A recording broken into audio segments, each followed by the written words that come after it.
Are we live? I think we're live. We're live. Okay, this is my first live. Thank you for anybody joining me. I'm Ellen with Where to Live in Raleigh. I'm here today with Malcolm Lawson. He is a YouTuber and realtor at his channel, Malcolm Lawson Real Estate, and he's in Maryland. And Malcolm talks a lot about both real estate, but also finance on his channel, which I think is really just a fascinating subject in general. And this is a question that we're going to be talking about today that comes up a lot. And I thought Malcolm would be a good person to kind of shed some light on some of the different strategies for when you have windfall money. I tend to get some decent number of clients that come to me either with a home they just sold that they made a pretty big profit on, or maybe sometimes people have like just gotten an inheritance or something like that. I've seen that happen too. And they have some windfall money and they're like, all right, what do I do with this? Do I put it down on my house? Do I invest it somehow? So I thought that Malcolm would have some good insights, and he does, because we've been chatting a little bit about it. So thank you so much for joining us today, Malcolm. I appreciate you being here. Yeah, absolutely. Thanks for having me. I love talking finance and real estate. It should be fun. Cool. So the first question I wanted to ask you is, how does a person's retirement goals influence how much money they put from this windfall income? Oh, wait, I have to say something before we answer that question. I wanted to say that, we're not financial advisors, and we're not giving personal advice for your specific situation, because obviously we don't know all the ins and outs of your situation. But I hope that this video will give you some good questions to go back and ask your financial advisor, some things to talk about, some things to think about. So, okay. So again, back to that question. How should your retirement goals influence how you use a large sum of money, whether you put it down on a house or into an investment of some kind? Yeah, absolutely. So like my parents are in their early 60s, and that's their goal, is that they want to retire. And so they have different financial goals than I do right now. So in order for them to retire, they really need to reduce their debt. And right now their biggest debt is their home payment. And so let's say they had an extra $100,000 or so from selling a house. I would probably recommend, like, hey, go put that towards paying down your mortgage, so that you can either completely pay off your house, or you can greatly reduce your monthly expenses moving forward. And for a lot of people, reducing that monthly expense is going to be the difference between retiring and not retiring. Now, I'm a little bit younger. I'm 35. So if I had an extra $100,000, that may not be where I want to put that money. I'm not really concerned about reducing my expenses. I'm more concerned about getting the best return on my money. So I think that kind of what your financial goals are, where you are in your life, and whether you want to get the best return on your money or whether you want to just reduce your expenses, is going to play a big factor into where you stick that money. Yeah, that's great. Great advice. Thank you. Okay, so how about interest rates? So interest rates are still crazy low. I've still seen under 3% recently, and that's really, really low. And obviously on an investment, you're going to expect to get a lot more than 2.5%, 3%. So how does that impact what you end up doing with your cash? Yeah, it's crazy how low interest rates are right now, and they're still dropping, which is unbelievable. Just month over month, they're still dropping.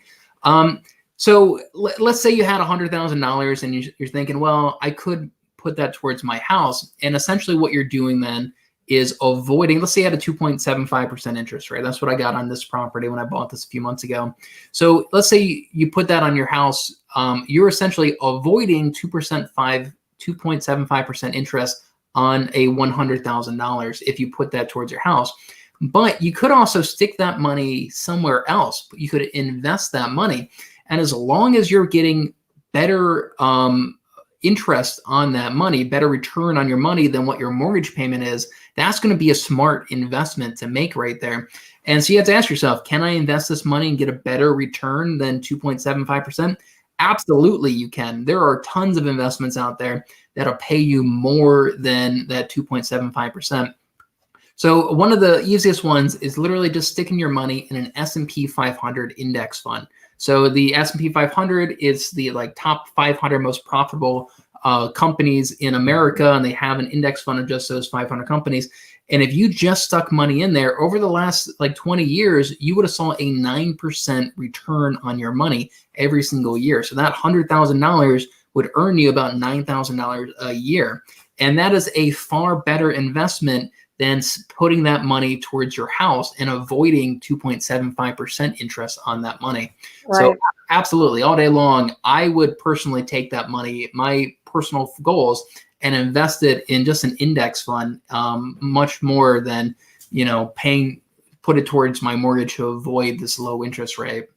So you probably should be thinking about that over the term of the loan too, or at least over the time you plan to live in the house, because there certainly might be some years where you're not, the crash of 2008, a lot of people were not making any money and couldn't retire because they weren't earning anything on their investments. But you want to think it over the long haul. So you're going to earn more than 2 3/4 over 30 years. If you're taking out a 30-year mortgage, it's not just necessarily, in the immediate, like right now. Yeah. The stock market goes up, it goes down, it goes up and down, but over a 30-year time period, it's consistently going up. And if you're paying a higher interest rate, then, you could may question that. But with interest rates so low, all you need to do is just get a better return on your money than what your mortgage interest rate is. And that's just very easy to do right now. Yeah, that's a good tip. All right. So the next point we wanted to talk about was emergency funds. What kind of an emergency fund do you recommend? Like how much money and how do you keep it? And so if you have windfall cash, do you take money out of that windfall? Like you sell your house, you make $100,000 on it. Do you keep 50 grand back or something like that in order to have an emergency fund? What do you think of that? Yeah, I'm a big advocate for emergency funds. So we were talking earlier about Dave Ramsey, and I don't believe in everything Dave Ramsey preaches. A lot of the stuff he talks about is kind of silly, it's theatrical, but he does preach having an emergency fund. Is definitely the word for it. And I agree with his preaching of emergency funds. I think that is a very smart thing to do. An emergency fund is essentially 3 to 6 months of your living expenses, and you stick that away somewhere just for an emergency, for when your car breaks down or you have some unexpected bill or you lose your job unexpectedly. Like these emergencies are guaranteed to pop up. They will. Yeah. It's not like there's no question on a 30-year timeline, some unexpected expense is going to pop up. When I hear people talking about like all of these like unexpected, like I can never get ahead, and these terrible things always happening, I'm like, they happen to everybody. You've got to prepare for them and assume they're going to, and don't spend your money when you've got it just because nothing's happening. Something's going to happen. It's going to happen. It's guaranteed. It happens to all of us. So you want to have that buffer there, and it really reduces your stress as well. Living paycheck to paycheck is not fun. It's very stressful. So if you had, some windfall money, had some extra cash, I would say, have that emergency fund first. And then whatever you have extra, then you can either put that towards your payment on your home or invest that. But that emergency fund, it's pretty critical, and that should take a priority over a down payment or investing it. Yeah. Where do you keep your emergency funds? Yeah. Hey, let me say hi. Hey, Rebecca. Hey, Will. That's my son-in-law. He's on the call. Oh, very cool. You can click on those comments. I can talk to them. I don't have to type. This is my first live. I don't know what I'm doing. Hey, Rebecca. Hey, Will. So your emergency fund. Yeah, I'm a big advocate of keeping it in a completely separate bank account altogether. And what we did is my wife and I, we typed in high yield interest savings account, and a lot of savings accounts you can shop around for the interest rate that you get on savings accounts, and some of them are practically nothing. It's like 0.01% interest, but some of them are a little bit higher. We found just the highest one. I think it was Charles Schwab is who we went with, and they had a decent interest rate. Now, the interest rate that you get on your savings account is tied to what the federal lending rate is. So they lowered the federal lending rate. That's what lowered the interest rates on our mortgages. It also lowered the interest rates on your savings account. So they're practically nothing right now. But nonetheless, I do like having that in a separate account so you're not tempted to touch it. And if you're going to stick in a separate account, you might as well find the one with the best interest rate. Maybe you can make a few $100s off that money a year. So look for a high yield savings account and just stick 3 to 6 months of your living expenses in that savings account. So what constitutes an emergency for you? Just out of curiosity, because emergency is very, that's a subjective term. Yeah, I mean, I guess it's any unexpected, like if you had a budget, you have your monthly income and your monthly expenses, anything that you can't really predict, anything that's unexpected. $5,000 car payment, or car accident or something, like a car repair or something like that, or unexpected medical bills, or if you just get fired from your job and you have to go 1 month, 2 months without any income. If you have that emergency fund, that's where you can rely on that. And I think it really does impact like how stressful you are in life. And it does. For many people, they would have the luxury of like, hey, I could just quit this job if I wanted to. I have 6 months of living expenses. But if you don't have that, you're living paycheck to paycheck. Like that's not even an option, quitting your job. Right. Yeah. That was the one thing that we had finally gotten a really good emergency fund, and my husband was able to quit his job and come work. And we never would have been able to do that without getting that kind of stuff in order. But he had a bad day and he was like, you know what? I don't have to do this. So that's a great example. And with this virus going on right now, right. This proves emergency funds are like essential. Yeah. More than ever. There's I don't know, 8% unemployment right now, but we have a lot of people that are underemployed as well. They're simply not bringing in as much income as they once were, independent contractors like us. So a lot of people are relying on their emergency funds right now. Yeah. My hairdresser, we were just about that. Like I told her, I was like, cut it real short, because I don't know when I'm coming back, But how did they live? You know what I mean? Just, we're just going to be closed for 3 months or whatever. And I mean, and just that's really hard to have that just.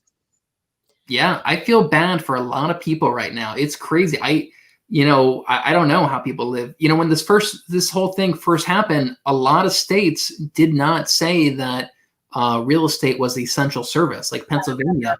Yeah. So, we had friends that for 1-2 months, they didn't have any income coming in, and they weren't even allowed to work, which is crazy. What about the people that would be homeless? Like you're in the middle of something and now it's not an essential thing. Where do you go? Live in a cardboard box? I mean, yeah. And what about all the people who have to move now to get a new job because their old job is no longer existing? Right. Where they have to live somewhere. Like, real estate is, I definitely see real estate as an essential service. Yeah. Well, but it's crazy. It's a crazy situation we're in right now. We have 2 viable vaccines, Pfizer and Moderna. I think there's another one that they said it looks very promising, and they should be issuing whatever. AstraZeneca, was that the other one? Yeah, I think that they had some issues with the study though, and they're going back and retesting it. That's right. I read that. That's right. That's the British one. Not the American one. Am I allowed to say that? The Pfizer one actually came out of Germany to start with. That's where they first started doing the research, and they brought it over here. But yeah, if that starts going through, then in December we can start seeing frontline workers getting that, and hopefully by springtime, I think with the vaccines out there, this is the end of it. I think 6 months, surely things will start to be like much more normal in 6 months. I think so. Even if 50% of people take the vaccine, it's still going to have a big effect, in addition to the people that have already had it. And they're now saying that the antibodies are actually very long lived, they think, from what they thought initially. So in Texas, there are certain counties around Dallas, real estate was not considered essential. Oh, just in certain counties. Interesting. That's interesting. Wow. Yeah. Well, it'll be interesting to see how the real estate market will react if we start reopening everything back up and the vaccine is effective. I think it's going to impact the real estate market quite dramatically as well. Which way? Positive? Kind of, maybe. It kind of depends how you look at it. So according to NAR, the number of listing or number of inventory we've had is declined by 20%, right, in the last 20 years or in the last 12 months. So once we get to a point where that 20% of people who did not list their homes for sale, they feel comfortable listing their homes for sale, they're probably all going to list their homes at the same time because they've been waiting. Yeah. So next spring, we're probably going to see like almost a false negative market, like a false buyer's market, rather. Yeah, it'd be like a temporary until it fizzles out or whatever, until like all those people sell, and then it goes back to some kind of a normal, like people just it's like a big roller coaster ride. We had no inventory. Next year we're gonna have a lot of inventory, and then eventually kind of level out in 2022, I guess. Right. But it'll be interesting to see how that's going to impact the real estate market. If we get a huge flood of inventory in the market, is that going to be enough? We're talking about like less than a month's worth of inventory. Even a huge flood, it's not even a buyer's market until you've got 6 months of inventory. So even a huge flood, I would think, might help buyers get something to buy. You know? That's a valid point. The demand from buyers is so high right now that if we had a bunch of inventory, it may get gobbled up right away by all those buyers. Yeah, Rebecca says the market might equalize a little bit, which would be great. I agree. I think if we could get a little bit more of an equal market as opposed to such a seller's market, it would be great. It'd be nice. But all right. So next question was, so what if you've got other debt? Should you use your windfall cash to pay off the debt? Yeah, that's a great question as well. Yeah, I am not a fan of debt other than mortgages. So yeah, let's say you had $100,000, right, from selling your past house, and that's pretty common. I see a lot of people walking away with 100 grand or so. If you have 20 grand in credit card debt and you're paying, 20%, 25% interest rate on that credit card debt, that's a lot of interest. That's a lot of interest to pay. Yeah, I mean that's what credit cards are going for these days too. I absolutely would pay that off. And now it gets a little tricky to how you prioritize things, but I would prioritize paying off that credit card before even working on your emergency fund. Get out of debt as soon as you can, because that debt is costing you money every single month. Yeah. So yeah, I think I would put that money towards that credit card debt. If you have car payments, it kind of depends on what the interest rates are. Interest rates are pretty low on car payments as well. Yeah, they are. Same thing with like student loan debt, but definitely credit card debt is like terrible. I would put that money towards credit card debt and try to get out of that debt. I think there's something to be said, like what Dave Ramsey talks about with, like the psychological impact of I worry about paying off credit card debt and then the same habits that got you into that credit card debt staying there. You know what I'm saying? Like, I'd almost rather see it put down on a house and be like, you chip away at that credit. I know it's 25% interest, and that's insane. But it's almost like you got to feel a little bit of pain to get out of whatever, unless it was like medical bills or something like that. That's totally different. But I mean, yeah, obviously financially, the smart thing to do is to pay those debts off. But yeah, I mean, that's interesting that, yeah, if you get out of that, there's no point in getting out of credit card debt if you're just going to get right back into it. Yeah. It's just a terrible habit, putting all your money on all your expenses on credit cards. I had a friend that they had one credit card and they would keep it in a coffee can that was frozen in water in the freezer. Wow. So they had it, but you had to work to get it if you really needed it. No, that's, if you read the book Atomic Habits, they talk about bad habits. You make it as hard as you can to get those. You don't want to make them easy. So if I've heard of that book. I'm sorry, I keep interrupting you. No, it's a good book. Yeah, maybe I will get it. I thought about getting it, and I was reading the reviews, and some of them were like, there's always bad reviews, but there was a lot of good ones, but there was a couple bad ones, and I was like, oh, maybe it's just stupid, but I don't know. But I will get it if you recommend it. I'm gonna read that one. That's one of those books that you want to read like once a year, just to kind of refresh yourself. Yeah, like the basic concept is, let's say you have some candy bars in your house. If you have those candy bars just sitting on your counter, like, you're going to eat one every time you walk by. But if you take those candy bars, you stick them in a tub, and you stick that tub up on a high shelf, in order to eat a candy bar, you have to get a ladder and open up your tub. You're far less likely to indulge in that bad habit. So it's all about making these bad habits harder. So yeah, that coffee can is a great example of the credit card. That's exactly what they preach in that book. Those habits harder to instinctively go for. How do you make yourself do the good habits like exercise? I have a hard time with that. Most good habits I'm pretty good with, but exercising is a hard one for me because it's boring. Because it's boring. I need like mental stimulation. So they talk about that in the book. So what they say you got to do is, let's say you have a favorite TV show. You're only allowed to watch that TV show when you're on the treadmill working out. Oh, that's a great idea. Yeah, you make that neural connection that you only work out when you watch that TV show, and you kind of release those endorphins. That's a great idea. I'm doing that. I'm doing it. There we go. I was going to get a treadmill because I was thinking I would probably I watch my little YouTube shows or whatever, and I would probably actually exercise if I could do that while I was on my treadmill. But that made me actually decide I'm going to get it. That's a great idea. I love that. Okay. Last question is, we talked about this a little bit. So how is long-term debt influenced by inflation? So is somehow long-term debt a good thing, or can it be a good thing? Right. Okay. So this is a controversial topic. I'm gonna get a lot of hate for this. Dave Ramsey's not gonna like it, but we're gonna talk about it anyway. Dave Ramsey's not gonna be happy with me. So you can actually benefit from inflation by taking out a lot of debt on a long timeline. And the reason why is because that debt is essentially being reduced every month by inflation.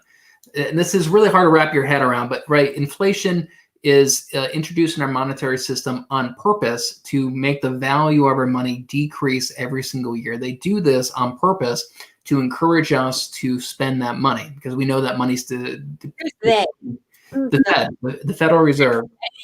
Like, who's messing with me now? Jerome Powell is the chairman right now of the Federal Reserve. And right now, it's interesting. They're actually trying to increase inflation right now, but they can't. So they have a handful of mechanisms that they can pull, levers to make inflation go up, and they're actually having a hard time with that right now. But let's say you took out $500,000 in debt over 30 years. That may seem like a lot of money, but in, let's say, 10 years from now, that $500,000 is not going to be worth as much in 10 years as it is today, but you still have that exact $500,000 worth of debt. In 20 years, 30 years from now, it's the value of that $500,000 is going to be significantly reduced, but that number doesn't really change other than your monthly payments. So one strategy that a lot of businesses do is they take out like $100 million on a 40-year or 50-year loan, because they know with inflation that money is being reduced, that debt is being reduced every month. So if you can take out, let's say you see an average inflation rate of 3%, which is what it typically is over the last 50 years or so. And let's say your interest rate is 3%. So you're paying 3% on that money to have that debt, but that debt's value is being reduced by 3%. It's essentially free money right there, because those two kind of cancel each other out. You're just holding the debt, like a minimum payment or like an interest payment? Yeah, you should be paying off your debt as well. Because I was just thinking about a way to wrap my brain around this, because I couldn't earlier. But so I was researching some prices for my area, historic prices for my area, and properties were selling in my town for $25,000 in the 70s, I think, if I'm remembering the numbers correctly. So it was $25,000. So if you take it out in 1975, a $25,000 debt for 30 years by 2000, that's nothing. In 2000, that $25,000 is nothing. So that makes sense. So you're taking out, for our median price now is $400,000. And so it's now 2020. So 2050 or whatever, that 400,000. So a house will be $1 million or something. It will be. Yeah. Yeah. I mean, home prices have gone up 16% in just the last 12 months. Yeah. And I think that's a good example. If you look at it as, let's say you just paid an interest only loan for 30 years. So your principal never actually changed. Right. From the 1970 to you got a $25,000 that you haven't paid a dime, but the interest on. I mean, but even the amount of interest that you pay, although interest back then was 15% or something. I mean, it was high back in those days, but high on 70. You'd have to sit down with a spreadsheet. Right. Yeah. No, it was 15% interest rate. Yeah. But on a small amount. So it's, yeah, that's interesting. Theoretically, if you would have gotten a 3% interest rate in 1970, And we saw 3% inflation over the last 30 years. Those two numbers essentially cancel each other out. Right. Yeah. And then you just benefit from the appreciation of the real estate property. I'm doing that too. That's a great idea. Rebecca says, what were we talking about? I can't. But that's why I'm a big fan of the 30-year loan over the 15-year loan. Okay.